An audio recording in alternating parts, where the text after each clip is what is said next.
అస్సలం అయికుం వరహమతుల్లాహి వబర్కాతుహు. Hi hello welcome to my channel అండి. ఇప్పుడు నైట్ అయితే ఇంకా నిన్న మేము చికెన్ కర్రీ చేసాం కదా, 6 కేజీ తెచ్చామన్నమాట. 6 కేజీలు 6 కేజీలు తేగానే మరి ఇందులో కొద్దిగా ఇది లివర్స్ అనేటివి కొద్దిగా ఉండిపోయినాయి. అందులో వేస్తే బాగోదు అనేసి సపరేట్గా తీసేసాను.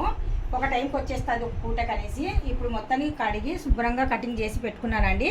దీంట్లోకి నేను ఆనియన్ ముక్కలు, పచ్చిమిర్చి, కొత్తిమీర ఇక్కడ పెట్టుకున్నాను రెడీగా.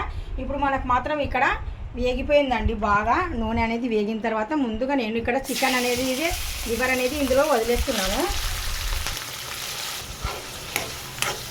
ఒకసారి బాగా కలుపుతున్నానండి నేను లివర్కి.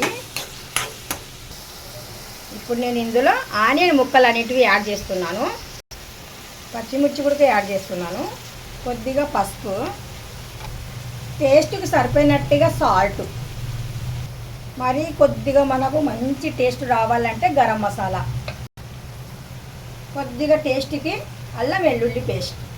ఇప్పుడు చివరిలో కొద్దిగా నేను మంచి ఫ్లేవర్ రావాలనుకుంటే కొత్తిమీర. ఇది మనకు చాలా ఫాస్ట్గా ఉడికిపోతుందండి, అందుకనేసి అన్నీ మనం వెంటనే వేయవచ్చు. ఇప్పుడు కొద్దిగా కారం పొడి కూడా యాడ్ చేస్తున్నాను. ఇక్కడ నేను ఆల్రెడీ మిర్చి కూడా యాడ్ చేశాను కదా. మొత్తానికి ఒక్కసారి కలిపేద్దాము. చూస్తున్నారు కదా, మనం కొద్దిగా అనుకున్నా కానీ సరే ఒక పూటకు వచ్చేస్తుంది కర్రీ. నైట్ డిన్నర్ మాకు ఇదేనండి. ఈ దీంట్లోకి నేను చపాతీ పిండి కలిపేసి ఆల్రెడీ పెట్టాను. ఒక అరగంట ముందు పిండి అనేది మనం కలిపి పెట్టుకుంటే చాలా మెత్తగా వస్తాయి రోటీలు, అందుకనేసి ముందుగానే నేను కలిపేసి పెట్టాను. ఇప్పుడు ఇంకా కొద్దిగా ఇది బాగా మెత్తగా ఉడికిందనుకోండి, కొద్దిగా దమ్ చేసి దింపేయడమే. ఇంతేనండి, చాలా సింపుల్ అండి, చాలా సింపుల్ ప్రాసెస్. అంటే కనుక లివర్ ఇంత చక్కగా చేసుకోవచ్చు, చాలా నీట్గా సింపుల్గా ఎవరైనా కానీ సరే ఈజీగా చేసుకునే ప్రాసెస్ అండి ఇది.